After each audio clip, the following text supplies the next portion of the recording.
Our top story: after repeated denials, Pakistan has finally admitted to its role in the 2008 Mumbai carnage. The big admission has come from none other than its former Prime Minister Nawaz Sharif. Speaking to a local daily, he said, and I quote him here, "Call them non-state actors. Should we allow them to cross the border and kill 150 people in Mumbai? Why can't we complete the trial? It's absolutely unacceptable," unquote. Nawaz Sharif's reference has come as Mumbai attacks-related trials have stalled in Rawalpindi anti-terrorism court. Reacting to the admission, MOS Home Hansraj Ahir says that the truth was already out and there was nothing new in Nawaz's admission. Meanwhile, in Pakistan, the ousted politician's admission has stoked a bitter war of words with his political rival Imran Khan and his aide Sheikh Rashid launching a blistering attack against Nawaz Sharif. 26/11 का मामला हो या उसके पहले के आतंकी हमले हो भारत देश पर, कश्मीर में या और भी कई देश के हिस्से में, तो इसमें पाकिस्तान पाकिस्तान सरकार द्वारा ही ये आतंकी हमले होते हैं। ये हमने बार बार भारत देश के द्वारा अंतर्राष्ट्रीय मंच पर कहा है और ये धारणा हमारी पहले से ही है। ये पूर्व प्रधानमंत्री के कहने के हम राह नहीं देख रहे थे। Well, now for Mr. Nawaz Sharif to say this is silly because we all know it and the whole world knows it. We don't need confirmation from him. Now the question is, what is the solution? In my opinion, Pakistan is degenerated so much that unless it is broken up into 4 countries, there is no question of our being able to fight terrorism. The minimum requirement for fighting terrorism is that Pakistan as a nation state should cease to exist. Pakistan एक आतंकवादी देश है। मैं जो देश जो है शांति चाहते हैं, सभी देशों से अपील करता हूं, उन सब देशों को एकजुट होकर पाकिस्तान की जो है कमर तोड़ देनी चाहिए आतंकवाद के खिलाफ। अगर नवाब सही बोलता है कि मेरे आतंकवादी रोक सकता था वो 26/11, तो अभी आप साबित करके दिखाओ वो आतंकवादी जो मेन बैठे आपके पाकिस्तान में वो हमारे हवाले कर दीजिए, तो मैं मानूंगी कि आप सच बोल रहे हैं। क्योंकि पाकिस्तान ऐसा देश है, आज कुछ और बोलता है, कल कुछ और बोलता है, तो पाकिस्तान पे हम भरोसा कभी नहीं करते। बेगुनाहों के कत्लेआम का पाकिस्तान गुनहगार है, इस बात को, और 26/11 का जो सबसे बड़ा गुनहगार है, इस बात का बार बार पुख्ता सबूत भारत पाकिस्तान को भी दे चुका है, दुनिया भी इस बात को स्वीकार कर चुकी है। अगर इस बात को उन्होंने कबूलनामा पाकिस्तान की तरफ से कोई भी कर रहा है, तो निश्चित तौर से जो भारत का पक्ष है, भारत जो बात कहता रहा है, उस बात को वो बात और पुख्ता होती है। Let's get in a comment from Special Public Prosecutor in the 26/11 case, Mr. Ujjwal Nikam, who joins us live from Mumbai. Mr. Nikam, thank you so much for joining us here on India Today. Now, it is an absurd comment in a way, as far as we Indians are concerned, because we all know of the involvement of Pakistan in the 26/11 attacks. But what's really strange is it's coming from a man who was Prime Minister himself of Pakistan and did nothing when he was at the helm of affairs to expedite the 26/11 trials in Pakistan. You are certainly right. I'm really amused that the then Prime Minister of the Pakistan is making such sensational revelation at such a belated stage.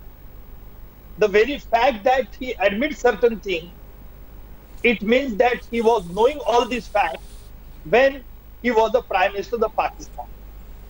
Very legitimate query then arises is, why Mr. Nawaz Sharif did not disclose the said facts when he was the Prime Minister? Secondly, if he was knowing all these facts, then why he did not ask his investigators to expedite the trial? The only logical answer which I think, that he was helpless during that time. He was helpless because he was apprehending that Pakistan and army ISI won't lie if he would have taken such a step. And therefore, he was keeping mum over all these things. Mr. Nawaz Sharif, his image will not be glorified now by making such confession. But on the contrary, he is admitting and confessing 2 important things. That the so-called government, which is working in the Pakistan since a number of years, is under the thumb of Pakistan Army and ISI. They don't have any independent voice. Secondly, the whole investigation done so against the perpetrator of the crime is a total sham investigation. And therefore, I think this is a serious issue. And therefore, the United Nations should look into all the issues, because Mr. Nawaz Sharif's confession cannot be treated as an ordinary man's confession. But it is an admission given by the then Prime Minister, who was seized with all these facts. And therefore, I think the United Nations should take a strong action against the Pakistan, because Pakistan at present, they are sponsoring the terrorism. Mr. Nikam, do stay with me. Hamza Amir also joins us live from Islamabad. Hamza, why now? Why has Nawaz Sharif come out with this comment now, especially at a time when he's politically alienated? Well, I think that is the reason why he's actually, taking major steps forward and, probably saying things out of proportion, because he is actually politically alienated. He cannot, he's been ousted from his premiership. He cannot contend elections in Pakistan. He does not have a say in the political arena going forward in the Pakistani, political front. So I think that is where, Nawaz Sharif is feeling the frustration, because since the time he has been ousted, he has been taking out rallies and talking about anti-judiciary and anti-military establishment narratives. And I think this is what actually has taken him away and carried him away by confessing to something that he would actually be, be taken as a shot in his own foot. Because he was the then Prime Minister when the Mumbai attack happened. And it has actually, attracted more of political reactions coming in from Pakistan. Not to forget, we have elections coming around the corner. This comment of his and a confession has gone badly against Nawaz Sharif and his political party, because Imran Khan, the leading person of Tehreek-e-Insaf and, the main contender of the elections, the upcoming elections, he's lashed out at Nawaz Sharif. He said that if he was aware of that people were crossing the border to kill 150 people in Mumbai, why did he not do anything at that time, being the Prime Minister of the then sitting government? And that is where, Nawaz Sharif has actually lost it, only for the fact that it seems that he might be consolidating his own argument, but on a broader version, it's a confession, a very serious confession that Nawaz Sharif has done. And it is not targeted anyone else but himself as a political person, as his own party, the political party going forward, and as an individual who represents self-goal as far as Pakistan politics is concerned. But coming back to you, Mr. Nikam, as far as Nawaz Sharif's comment is concerned, he stopped short of naming Hafiz Saeed, of course, in that quote of his. But what he's also gone ahead and done is embarrass the ISI as well as the Pakistani army. See, I must tell you two important things. When Mr. Nawaz Sharif was working as the Prime Minister of the Pakistan, we have sent the evidence of David Headley, who has given certain sensitive revelation in Mumbai court. David Headley has been sentenced by the American Chicago court for 35 years because he had participated in the entire criminal conspiracy, right? And he knows from point A to point Z. Now, I would like to raise one simple question to Mr. Hazma, that my friend, Pakistani friend, kindly tell us that as to what is the reason. You had said that it is out of frustration, but I must tell you very frankly, this is not out of frustration, but this is a clear admission come confession of the then Pakistan Prime Minister. Now the simple question is, till Mr. Sharif did not say, uttered a word about Hafiz Saeed and Zakir Rahman Lakwi. My question to my friend, why he is now reluctant to take the names of these two main conspirators? Mr. Sharif should disclose the entire thing. And now I am worried because Mr. Sharif has exposed the Pakistan army and the ISI very badly. Valid point. And therefore, I would like to advise that he should take more precaution during his days in the Pakistan. Ultimately, Pakistan is a very rogue state. Yes, Mr. Nikam, we'll come back to you in a moment. Going back to our correspondent Hamza. Hamza, what could this mean for Nawaz Sharif? What he's done in a way is exposed, of course, the ISI nexus with the army and militants within Pakistan. What could this mean for the politician? See, we call him a politician till date because he's now only value he has is as a founder of a political party called Pakistan Muslim League Nawaz. Nawaz Sharif has his political career is gone. He cannot be the Prime Minister again.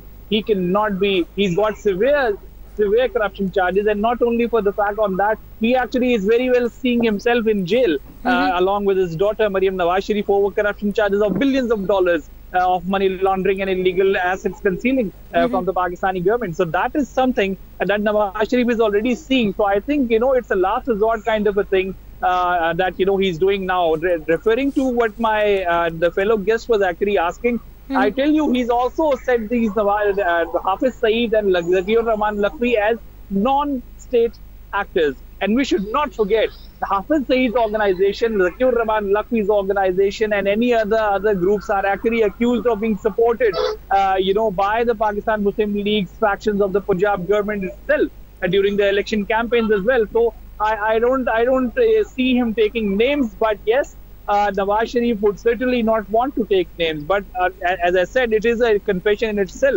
He has made this very clear. Our non-state actors of Pakistan crossing the border, killing 150 people, and the trial not ending in Pakistan. That nothing can be more clear than that when it comes from Nawaz Sharif himself. And not to forget, it's a shot in the foot for Nawaz Sharif. Because I say that, because he was the sitting prime minister. So if anything was happening across the border, people crossing the border and carrying out attacks, it certainly was not opposed by the Pakistani government then, and now it is actually being confessed by Nawaz Sharif. Yes, and not to forget, see, Musharraf, Pervez Musharraf, the former dictator, he was the one during his time the Kargil operation happened. Pakistan government denied it, and now Musharraf calls it Pakistan's very own success story. So it is an all everything is coming back. This initially it was Musharraf, and now it is Nawaz Sharif himself. Yes, Mr. Nikam, coming back to you very quickly, it is a very significant statement coming in from Pakistan because it's a man who's held office, who knows the ins and outs of what really happened. He's exposed the militants, he's exposed the terror group organizations, the ISI and the army. But the question is, no one really knows the trial as well as you do. So let me put this question to you. There were dossiers sent from India while he was Prime Minister, but we never got any substantial answer from Pakistan. So in a way, this is a self-goal for Nawaz Sharif. Forget about dossiers. In fact, I myself and 3 Indian top high officials had visited Islamabad after execution of Ajmal Kasab. We had been in Islam for about 8 days. We had a long marathon discussion with the Pakistani authorities, with their public prosecutors, and we pointed out what type of evidence you have to collect against the perpetrators of the terror attack. Firstly, Pakistani side said that India should give substantial evidence. Then we told them, look, the perpetrators are being tried in the Pakistan for criminal conspiracy. The criminal conspiracy was hatched on the soil of the Pakistan.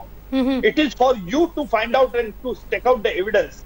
But nevertheless, we have given the evidence about the overtime committed by the 10 terrorists which had occurred in pursuit of the criminal conspiracy. Besides that, we have given the judicial confession of Ajmal Kasab. Not only that, but Pakistani Judicial Commission had visited India. They have recorded the evidence of our 4 to 5 witnesses. Not that thereafter, we have sent the deposition, the copy of the evidence of the David Headley to the Pakistani authority. And also we insisted that you should examine David Headley like us. Right. Because David Headley's evidence is supported by the email correspondence which was exchanged between Lashkar-e-Toiba as well as the ISI.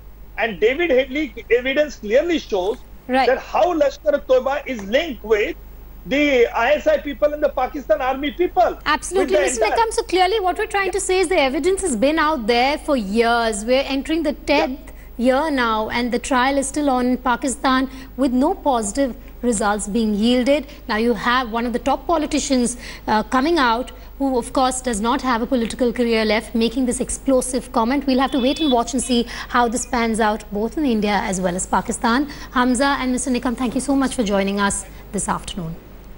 Thanks for watching the video.